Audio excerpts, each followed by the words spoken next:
نبی کریم نے فرمایا جب دجال آئے گا نا تو میرے کچھ غلام گھوڑوں پہ چڑھ کے اسے قتل کریں گے۔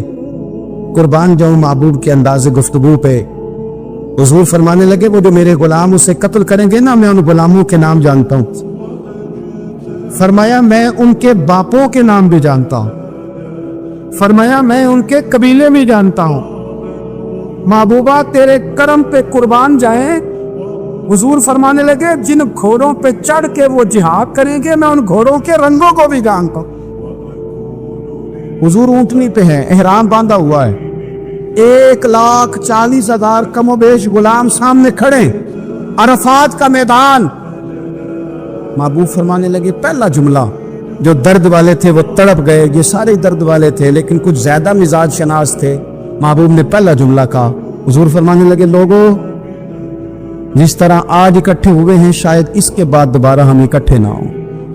پہلا اعلان ہی کر دیا کہ یہ تمہارے ساتھ جو آج خطبہ ہے نا اس میں اشارہ دے دیا کہ دوبارہ نہیں جمع ہوگے، اگلا آج نہیں کرنا، بس ختم ہوئی بات۔ یہ آخری پہلی بات ہی حضور نے یہ بیان۔ اب وہ اتنے دل نرم ہو گئے حضور کی بات سن کے، آنکھوں میں آنسو اس طرح آ گئے، طبیعت کا ملان اتنا بڑھ گیا کہ ہر ایک کا دل کشکول بن گیا، ہر طرف سے آہیں اور سسکیاں ہیں کہ حضور کے وہ جملے یوں صحابہ لے رہے تھے جب آپ سے کوئی کہہ دے کہ بھائی یہ وقت بس آخری ملاقات کا ہے، تو پھر انہوں نے وہ تو حضور کی ہر بات ہی توجہ سے سنتے تھے، پر یہاں جو انداز بن گیا وہ انوکھا بن گیا۔ فرمایا شاید دوبارہ ملاقات نہ ہو۔ پھر میرے کریم محبوب صلی اللہ تعالی علیہ وسلم نے فرمایا جس طرح تمہارے لیے یہ شہر حرمت والا ہے، مکہ حرمت والا ہے نا، ایک نیکی کرو تو مکے میں 1,00,000 کا ثواب، حرم مکہ میں ایک گناہ کرو تو وہ بھی 1,00,000 لکھا جاتا، حرمت والا ہے، بڑی عزت والا ہے۔ فرمایا جس طرح یہ گھر عزت والا ہے کعبہ، جس طرح یہ شہر عزت والا ہے، فرمایا جس طرح آج کا دن حرمت والا ہے، مسلمانوں میں تمہیں بتا کے جا رہا ہوں، تمہیں سمجھا رہا ہوں، اسی طرح میں نے تم سب پر ایک دوسرے کے مال اور عزت کو حرمت والا کر دیا ہے۔ اور صحابہ کو نا حضور نے پہلے یہ سبق پورا حضور نے پوچھا، یہ بھی ذرا کمال ہے، یہ بخاری مسلم کی حدیث ہے۔ حضور نے صحابہ سے پوچھا 9 ذی الحجہ ہے، جمعے کا دن ہے، ذی الحج کا مہینہ ہے، سب کو پتہ ہے، دیکھیں نا آپ جمعہ پڑھنے ہیں تو میں آپ سے کہوں کہ آج آپ کون سا دن ہے تو آپ کہیں گے جناب جمعہ ہے، عجیب آدمی ہے جمعہ پڑھا رہے ہو، لیکن جو صحابہ کا انداز ہے وہ اور ہے۔ حضور نے پوچھا آج یہ کون سا مہینہ ہے، یہ ادب ہے، یہ مقام ہے، یہ وہ مقام ہے جہاں بہت سارے صرف عقل والے بندے جو ہوتے ہیں نا وہ بیچارے گرتے پھرتے ہیں، کہتے ہیں جی بات آتی ہو تو بتانی چاہیے، یہ کیا بات ہوئی جی، بندہ بولے ہی نا، یہ کیا لیکن کچھ لوگ ایسے ہیں جن کا دھارہ ادب کچھ اور ہوتا ہے، انہیں ڈھیروں باتیں بھی آتی ہوں تو ہر جگہ بات کرنے کی نہیں ہوتی، سب جگہ کہانیاں سنانے کی نہیں ہوتی۔ حضور نے فرمایا کون سا مہینہ ہے، قربان جائیں بھیا کو زبان ہو کے کہنے لگے واللہ و رسولہ عالم، اللہ جانے اللہ کا رسول جانے، سانو تے قید سجن دا گہنا ہے، وہ جنج رکھے اساں اونج رہنا ہے، ہمیں کیا پتا، پوچھا کسی نے، لکھا ہے صوفیاء نے، کسی نے پوچھا تمہیں پتہ نہیں، کہنے لگے چپ کر، ہمیں کیا پتا کون سا مہینہ ہے، تو حضور نے فرمایا آج تاریخ کون سی ہے، میں سب کو پتا تھا نا 9 ذی الحج کو یہ حج ہوتا ہے، کون سی تاریخ ہے، کہا واللہ و رسولہ عالم، اللہ جانے اللہ کا رسول جانے، قربان جائیں۔ حضور نے پوچھا دن کون سا ہے، سب کو پتا ہے جمعہ ہے، کہنے لگے واللہ و رسولہ عالم، اللہ جانے اور اللہ کا، وہ صحابہ بتا کیوں نہیں رہے، تو اہل محبت کہتے ہیں صحابہ کا جواب یہ تھا ہمیں کوئی مہینوں سے غرض ہے، ہمیں کوئی دن سے غرض ہے، ہمیں کوئی تاریخ سے غرض ہے، آجیو آؤ شہنشاہ کا روزہ دیکھو، کعبہ تو دیکھ چکے، کعبے کا بھی کعبہ دیکھو، ہمیں تو محبوب سے غرض ہے۔ مہینہ تھا ذی الحج کا، اگر حضور کہہ دیتے ذی الحج نہیں ذی قعدہ ہے تو ہم نے ذی قعدہ ہی بنا لینا تھا، تاریخ تھی 9، اگر حضور فرما دیتے 11 ہے تو ہم نے 11 ہی بنا لینی تھی، دن تھا جمعے کا، اگر حضور کہتے پیر ہے تو ہمیں کیا لگے، ہمیں تو محبوب کی رضا چاہیے۔ آپ دیکھیں نا ایک صحابی کے ہاتھ ذرا لمبے تھے تو حضور نے فرمایا یا ذوالیدین، او لمبے ہاتھوں والے، ان سے کوئی پوچھتا نام کیا ہے تو کہتے میرا نام ہے 2 ہاتھوں والا، اور بھائی میرے بھی دو ہیں، تم کیوں دو ہاتھوں والا؟ کہنے لگے یہ نہیں مجھے پتا، مجھے نبی پاک نے کہا دو ہاتھوں والا، تو ٹھیک ہو گئی جو حضور نے نام رکھ دیا۔ تو حضور سید عالم نے پوچھا، پھر حضور نے حرمت یاد کرائی، فرمایا یاد رکھو یہ دن بھی بڑی عزت والا ہے، جمعے کا ہے، یہ مہینہ بھی بڑی حرمت والا ہے، ذی الحج کا ہے، یہ تاریخ بھی بڑی حرمت والی ہے، لیکن فرمایا جس طرح اس دن کی، اس شہر کی، اس مہینے کی تم نے عزت کرنی ہے، اسی طرح ایک دوسرے کے مال کا، ایک دوسرے کی عزت کا تم نے پاس کرنا۔ مسلمان بھائیوں، خدا را یہ حضور کہہ رہے ہیں یار، نبی پاک نے کعبہ کے سامنے کھڑے ہو کے فرمایا بیت اللہ تیری بڑی شان ہے، تیرا بڑا مرتبہ ہے، لیکن فرمایا میرے مومن کی عزت رب کی نظر میں کعبے سے بھی زیادہ ہے۔ ہم کیسے بیٹھ کے یار، ہم کیسے جرات کرتے ہیں کسی کی پگڑی کھولنے کی کونے میں بیٹھ کے؟ ہم اپنے گھر بیٹھ کے کسی پر تبصرہ کر گئے، کسی بندہ مومن کی عزت اچھال گئے، بالکل پتہ نہیں تھا بات کا، اور ہم نے کہانی بنا دی پوری کی پوری، داستان سرائی کر گئے۔ صبح سے شام تک ہماری گپ شپ کا عنوان کیا ہے؟ کسی نہ کسی کا شکوہ، کسی نہ کسی کی شکایت، یہ ہماری گپ شپ ہے۔ خدا را حضور نے تو خطبہ حجۃ الوداع میں پہلا سبق یہ دیا تھا کہ میرے جانے کے بعد ایک دوسرے کی عزت کرنا، اور اسی خطبے میں ایک جگہ پہ فرمایا یہ نہ ہو کہ میرے جانے کے بعد تم ایک دوسرے کی گردنیں مارنے لگ جاؤ، ایک دوسرے کی عزتوں کا خیال کرنا، پاس کرنا۔ مسلمانوں، میرے عزیز بھائیوں، بزرگوں، عزتوں کا دفاع شروع کریں، تھوڑی دیر کے لیے اپنی زبان لوگوں کے اوپر تبصرہ کرنے سے کنٹرول میں لائیں۔ کچھ چیزیں ایسی، میں مختلف شہروں میں جاتا ہوں، جس شہر میں گئے وہاں لوگوں نے یہ کہا جناب یہاں جو مولانا ہے نا، بعض لوگ یہ باتیں بڑی چسکے لے کے سنتے ہیں، یہاں جو مولانا ہے نا وہ کچھ نہیں کرتے، آپ بڑے اچھے ہیں، یہاں جو پیر صاحب ہیں وہ بڑے گڑبڑ ہیں، آپ بڑے اچھے ہیں۔ تو میں ان سے کہتا ہوں کہ میں اس لیے اچھا ہوں کہ میں تھوڑی دیر کے لیے آیا ہوں، میں نے چلے جانا ہے، اور دوسری بات یہ کہ مجھے آپ جتنا مرضی اچھا کہہ لیں،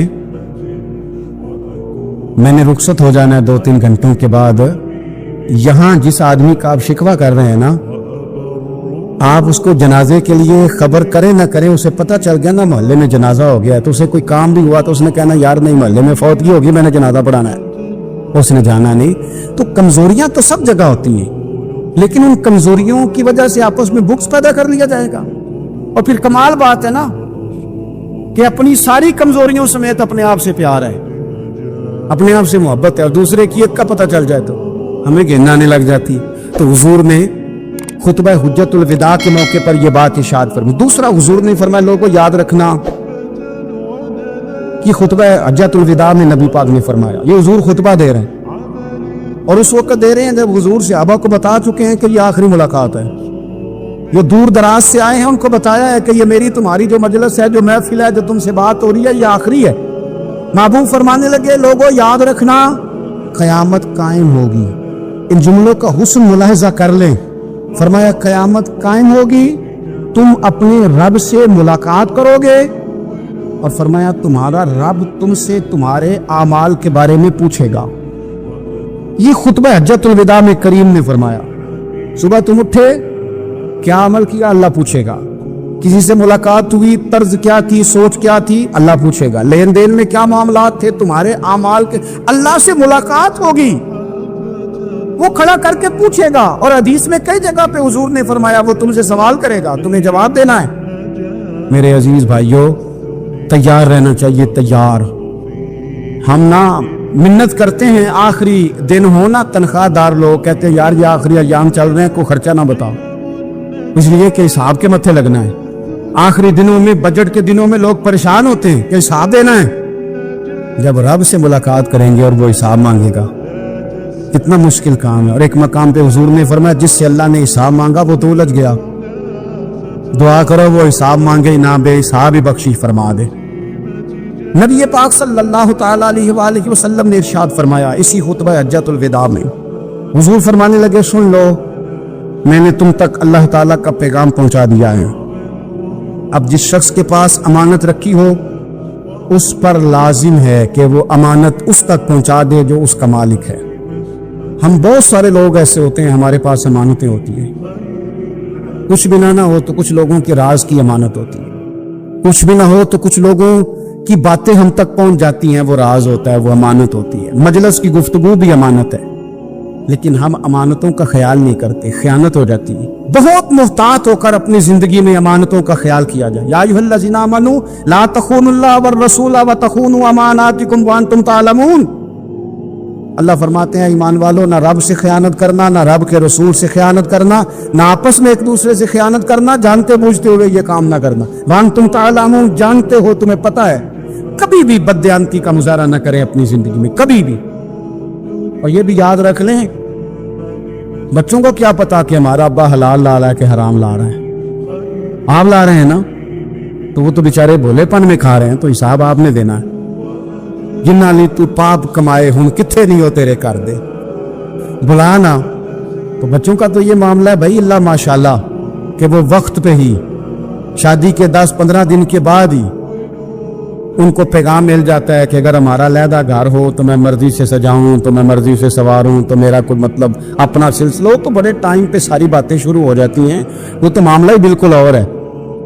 تو بالکل کسی بھی امانت میں کبھی بھی خیانت کرنے کی کوشش نہ کریں، اور یاد رکھیں مال حرام جہاں آتا ہے وہاں بڑی تباہی آتی ہے۔ جہاں لوگ بددیانت ہو جاتے ہیں وہاں معاملات بڑے خراب ہو جاتے ہیں۔ اللہ تبارک و تعالیٰ دیانتداری کی توفیق عطا فرمائے۔ حضور نے خطبہ حجۃ الوداع کے موقع پر فرمایا، میں نے آج جاہلیت کے سارے سود ختم کر دیے۔ نبی پاک میدان عرفات میں کھڑے ہو کے فرمانے لگے، جس بندے نے بھی کسی سے پیسے لیے ہیں وہ اصل رقم دے گا، زائد نہیں دے گا۔ حضور کے بڑے قریبی تھے ایک، فرمایا انہوں نے بھی کچھ لوگوں سے پیسے لیے ہوئے، چونکہ وہ سب لوگ کرتے تھے، حرام ہی نہیں تھا۔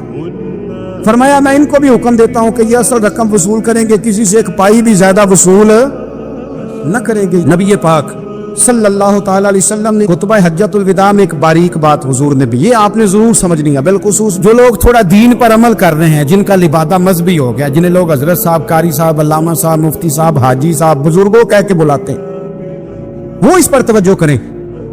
میرے نبی پاک صلی اللہ علیہ وسلم نے خطبہ حجۃ الوداع کے موقع پر ارشاد فرمایا، لوگوں شیطان اب مایوس ہو گیا ہے، وہ تم سے بتوں کی پوجا نہیں کرا سکے گا، ہاں وہ تمہیں چھوٹے چھوٹے گناہوں میں مبتلا کرے گا، وہ تم سے چھوٹے چھوٹے عیب کرائے گا، تم سمجھو گے یہ تو غلطی کوئی نہیں، فرمایا اس سے بچ کے رہنا۔ اب وہ مایوس ہو گیا، بتوں کی پوجا نہیں کرا سکتا، تمہیں اپنی پوجا نہیں کرا سکتا، لیکن چھوٹی چھوٹی غلطیاں، ایک مقام پہ فرمایا نا، چھوٹا گناہ ہونا تو مومن اسے پہاڑ سمجھتا ہے، اتنا بڑا ہو گیا، اور منافق کہتا ہے یہ تو کچھ بھی نہیں۔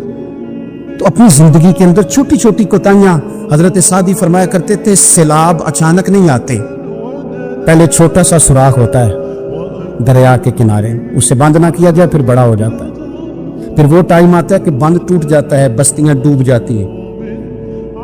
پہلے چھوٹا گناہ انسان کرتا ہے، چھوٹا، پھر اس سے آگے بڑھتا جاتا ہے اور بڑی بڑی غلطیاں ہوتی ہیں۔ اللہ تبارک و تعالی ہمیں رائی کے دانے کے برابر بھی غلطی کرنے سے محفوظ فرمائے۔ نبی پاک صلی اللہ تعالی علیہ وسلم نے اسی موقع پر ارشاد فرمایا، لوگوں اللہ سے ڈرتے رہنا، اور میں تمہیں عورتوں کے ساتھ بھلائی کی وصیت کرتا ہوں۔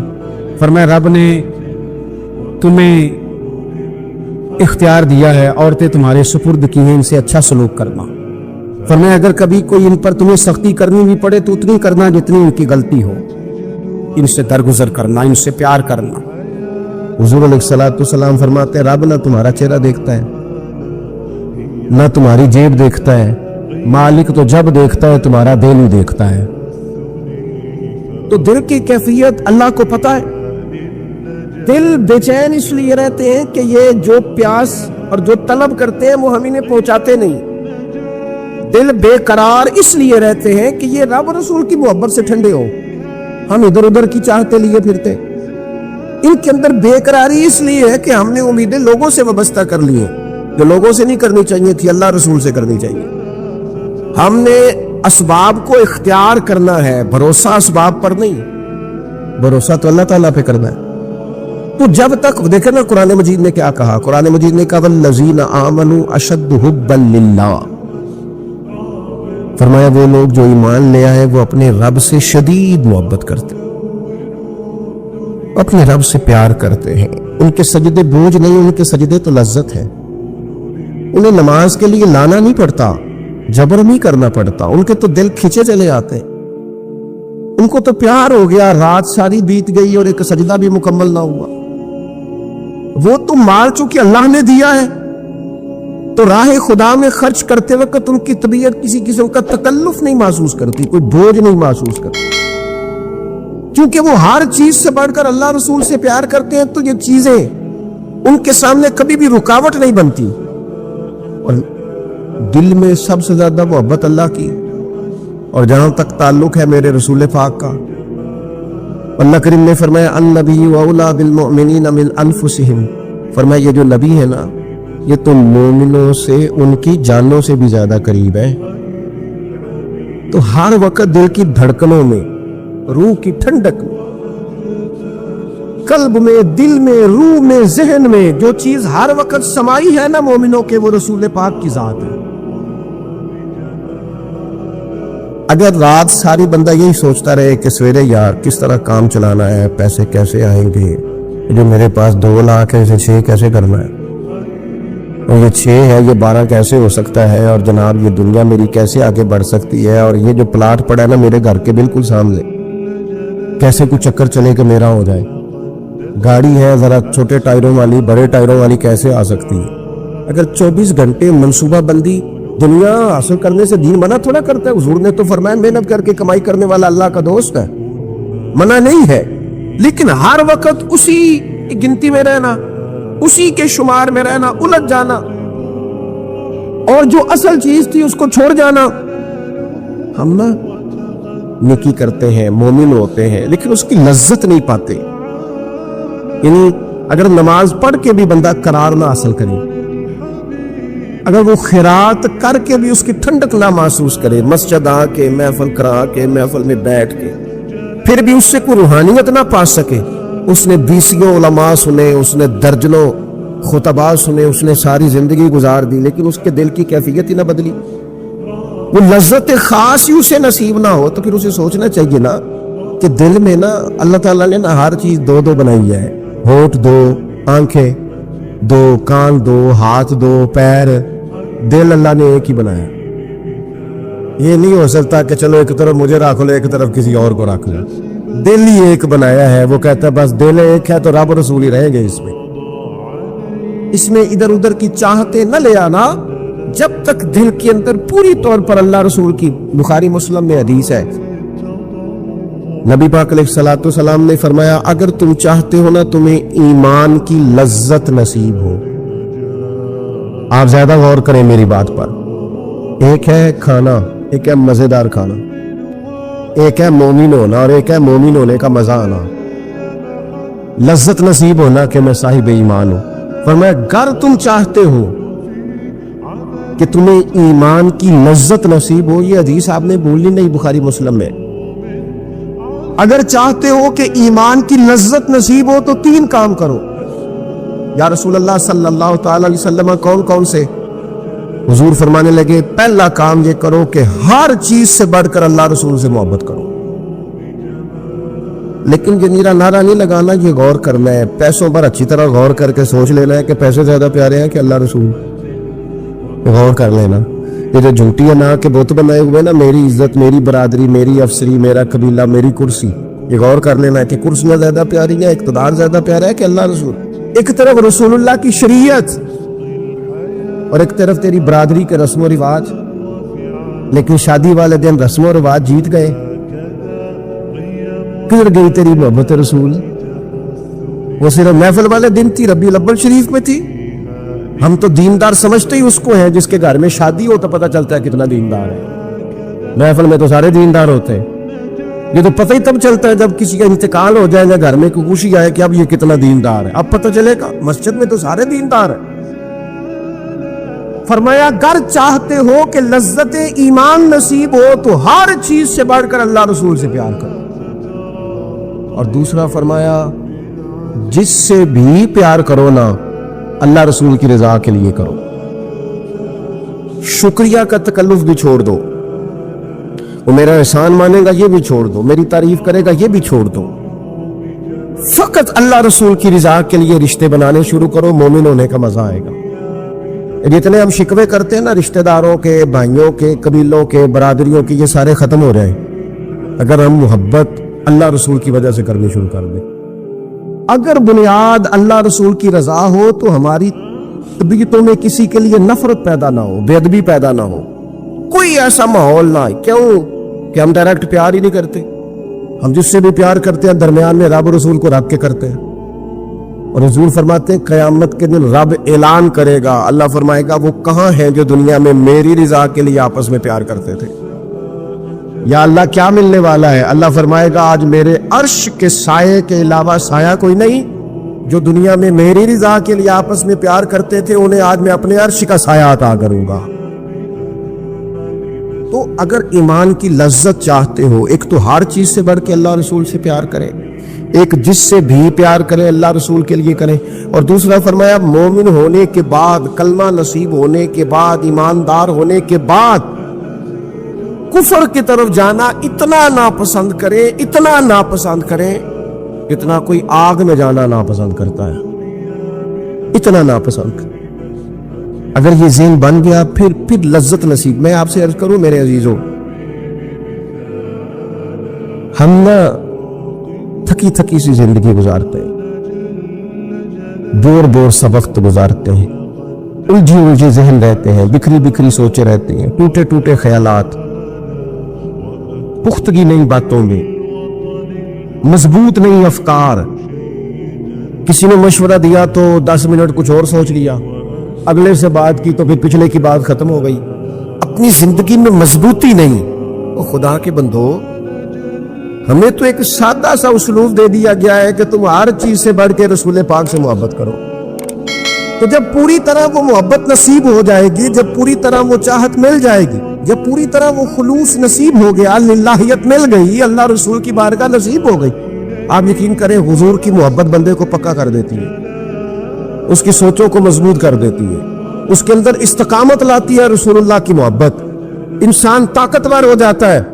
میں تقریر نہیں کر رہا، جذبات کا اظہار کر رہا ہوں۔ میں آپ سے داد نہیں چاہتا، میں آپ کی ذہن سازی چاہتا ہوں۔ آپ بھلے میری بات پر کوئی سبحان اللہ ماشاءاللہ نہ کہیں، لیکن میرے درد دل کو سمجھے میں کیا کہنا چاہتا ہوں۔ دوستو، حضور کی محبت مضبوط کرتی ہے، مضبوط طاقتور کر دیتی ہے۔ نہ سمجھ آئے تو سیدنا بلال سے پوچھ کے دیکھو، مار پڑتی جاتی ہے، محبت طاقتور ہوتی جاتی ہے، تانے ملتے جاتے ہیں، محبت مضبوط ہوتی جاتی ہے۔ نہ سمجھ آئے تو سیدنا سلمان فارسی سے پوچھو، سالوں بیت گئے، ڈھونڈتے، تلاش کرتے، آتے حضور کی بارگاہ میں حاضری دیتے، غلامی کرتے، کہاں سے چلے کہاں پہنچے۔ اگر نہ سمجھ آئے تو حضرت خبیب سے پوچھو، نہ سمجھ آئے تو بدر میں جا کے شہید ہونے والوں سے پوچھو یہ محبت کتنا طاقتور کرتی ہے۔ حضرت انس بن نضر سے پوچھو میدان احد میں کہ یہ محبت افکار کو زندہ کرتی ہے، روح کو تازہ کرتی ہے۔ بندہ نہ زیادہ باتوں سے ویسے ہی بچ جاتا ہے، ایک شے صرف یاد کرنی پڑتی ہے، ایک شے علم و بس کریو یار، اے ہوئی حرف تینوں درکار۔ اعلیٰ حضرت فرماتے اے عشق تیرے صدقے ہم جلنے سے چھٹے سستے، جو آگ بجھا دے گی اب وہ آگ لگائی ہے، جو آگ بجھا دے گی اب وہ۔ اور پھر اعلیٰ حضرت فرماتے ہیں کہ یاد رکھنا جان ہے عشق مصطفیٰ، روز فضو کرے خدا، اور جس کو ہو درد کا مزہ، جس کو ہو درد کا مزہ، ایک ہوتا ہے شفا کا مزہ، ایک ہوتا ہے بیماری کا مزہ۔ یہ حضور کی محبت کی وہ والا درد ہے کہ یہ مزیدار ہے۔ اعلیٰ حضرت فرماتے جان ہے عشق مصطفیٰ، روز فضو کرے خدا، وہ لوگوں جس کو ہو درد کا مزہ، وہ ناز دوا اٹھائے کیوں، اور پھر کے گلی گلی تباہ ہم ٹھوکریں سب کی کھائیں کیوں، اور دل کو جو عقل دے خدا تو تیری گلی سے جائے کیوں، دل کو جو عقل دے خدا تو تیری گلی سے جائیں کیوں۔ صحابی بیٹھے نا نبی پاک کی بارگاہ میں، اور دیر سے بیٹھے اور جم کے بیٹھے، بٹھا کے اپنے محبوب کو اپنے پہلو میں، جو لوگ کچھ نہیں کرتے وہ بھی کمال ہی کرتے، دیر سے بیٹھے اور بیٹھے تو نبی کریم نے فرمایا جاؤ کوئی کام بھی کرو. اٹھے, ستون کی اوٹ سے ہو کے واپس آ گئے, کہنے لگے یا رسول اللہ آپ کے بغیر دل ہی نہیں لگتا, تو طبیعت ہی نہیں جمتی, کہیں نظر ہی نہیں ٹھہرتی. جب تک آپ اپنے دل کی کیفیات, یار ہمارے بزرگ, ہمیں تو وقت نہیں ملنا چاہیے. اگر ہمارا دعویٰ ہے کہ ہمیں حضور سے محبت ہے تو وقت ہی نہیں ملنا چاہیے. سیرت ساری پڑھ لی ہے ہم نے, حضور کی احادیث یاد کر لی ہیں, نبی پاک کے فضائل پر جو کتابیں لکھی گئی ہیں وہ ہمارے پاس ہیں. کیا آج صبح سے لے کر اب تک 1100 بار درود شریف نصیب ہوا ہے؟ کیا اگر حضور سے محبت ہے تو ہمارے دل میں نبی پاک کی امت کا درد ہے؟ حضور پر نازل ہونے والے قرآن مجید کو ہم نے سمجھا ہے؟ دین اسلام کی روشن تعلیمات کے ہم کتنے قریب گئے ہیں؟ فارغ وقت آپ کیا جی میں آج کل بور ہوتا ہوں, تو بھئی آپ کتاب خریدیں حضور کی سیرت پر, پڑھیں شاہ عبدالحق محدث دہلوی نے کیا لکھا ہے, پڑھیں حضور کے فضائل کمالات, پڑھیں شفا شریف قاضی اعجاز کیا لکھتے ہیں. لیکن زندگی تو ادھر ادھر ضائع ہو رہی ہے. محبت والا تو اپنا ٹائم, یہاں تو کسی کو پیار ہو جائے نا اپنے گھر سے تو قربانی دیتا ہے, کہتا ہے آپ سب لوگ کھائیں گے, میں پردیس میں جا کے کماؤں گا. پیار ہو گیا نا, اس نے جدوجہد کیا, اس نے عمر گزار دی. ہمیں اگر پیار ہو تو پھر انداز کچھ اور ہو. تھوڑا سا نا اپنی قلبی واردات پر توجہ دیں, اپنے دل سے پوچھیں, ایک تسبیح رکھ لیں ہاتھ میں. اس طرح موبائل ہو نا بندے کے پاس تو چین نہیں نہ لینے دیتا, جس طرح موبائل ہاتھ میں ہو تو چلتا رہتا ہے نا, انشاءاللہ تسبیح بھی ہاتھ میں ہوگی تو درود پاک چلتا رہے گا. یہ کریں یہ کام, حضور کے تذکار جمیلہ, نبی پاک کا تذکرہ, اپنے قلب اطہر میں حضور کی محبت کو. آپ دیکھیں نا کبھی صحابہ کا مزاج, ایک ہوتا ہے بڑے مشورے کرنا اور ایک ہوتا ہے زندگی میں نا ایک عرض یاد کر لینا. صحابہ نے نا ایک سبق یاد کیا تھا کہ جو حضور کہہ دیں گے نا, یہ بڑا مختصر, بڑا جامع, بڑا مزیدار اور سارے پہلوؤں کو اکٹھا کرنے والا سبق ہے. جو کریم کہہ دیں گے نا, لمبی چوڑی دوڑ ہی نہیں, جو حضور فرما دیں گے. حضرت صدیق اکبر سے پوچھا آپ کو پسند کیا ہے, کہنے لگے حضور آپ کو دیکھتے رہنا, میرا دل کرتا ہے میری بیٹی گھر میں خدمت کرے. حضور میرا دل کرتا ہے اللہ مجھے مال دیتا رہے, میں آپ کے قدموں پہ قربان کرتا رہوں. سانو تے قید سجن دا گہنا ہے, وہ جینجے رکھے ایسا اونج رہنا ہے. ہم نے نا طے کر لیا ہے, ہم نے ادھر ادھر ایک مختصر سا سبق یاد کر لیا. آپ یاد رکھیں ہمارے پاس کوئی نہ کوئی لذت ہے, کسی نہ کسی چیز کے پیچھے دوڑ رہے ہیں, ہر بندہ دوڑ رہا ہے. کچھ مان کے دوڑتے ہیں, کچھ نہ مان کے دوڑتے ہیں, لیکن دوڑ لگی ہوئی ہے. آپ یقین کریں میں ایسے لوگوں کو بھی جانتا ہوں جو ڈھونڈ کے محفل میں جاتے ہیں. آج میں نے اپنے نبی کی نعت سنی. میں ایسے لوگوں کو بھی جانتا ہوں جن کو کتاب مل جانا, ٹائٹل پہ لکھا ہو حضور کا تذکرہ, دوڑ کے خرید لیتے ہیں. میں نے دیکھا ہے کہ حضور کے میلاد پاک میں وہ یوں خرچ کرتے ہیں کہ جیسے بس پوری کیفیت طاری ہو گئی.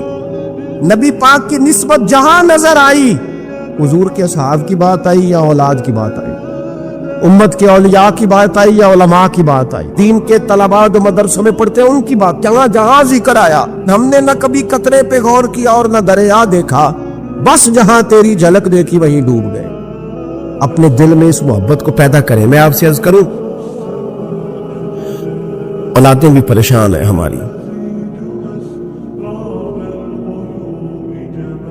ہم نے بچوں کو پیسے دیے ہیں, ٹائم نہیں دیا. ہم نے بچوں کو گھر دیا ہے, خاندانی ماحول نہیں دیا. اب شکوہ صرف بچے سے نہیں کہ وہ موبائل پہ ہے, ابا بھی تو موبائل پہ ہی ہے نا, وہ بھی تو نہیں نا چھوڑ رہا. بچے جو چھوٹے موٹے سوالات اپنے ماں باپ سے پوچھتے تھے تو ایک خاندانی روایات, ان کا حسن منتقل ہوتا تھا, وہ اب رخصت ہو رہا ہے. بچے اپنے گھروں میں, آپ کو پتہ ہے یہ صحابہ کی اولادیں کیوں جان قربان کرتی تھی نبی پاک پہ؟ انہوں نے گھر میں جو دیکھا تھا نا اپنے ماں باپ کو کرتے, تو وہ تیار تھے. ایک سے ایک بڑھ کر تھا. حضرت عمر بن جموح جنگ میں آئے تو چاروں بیٹوں سمیت آئے, اولادیں ساتھ آئیں ان کی. کیوں؟ انہوں نے اپنے بچوں کو وقت دیا, ٹائم دیا, ان کی تربیت کی. دیکھیں ایک ہے میں تقریر کروں, تقریر سے بھی بچے سیکھیں گے. ایک ہے کہ جو ان کا باپ کرتا ہے. میں اکثر ایک مثال دیتا ہوں, میں کہتا ہوں کہ کئی دفعہ گھر میں نا اماں کہتی پتر چپ کر جا, تیرا ابا آج کل پریشان ہے, ناراض ہو جائے گا.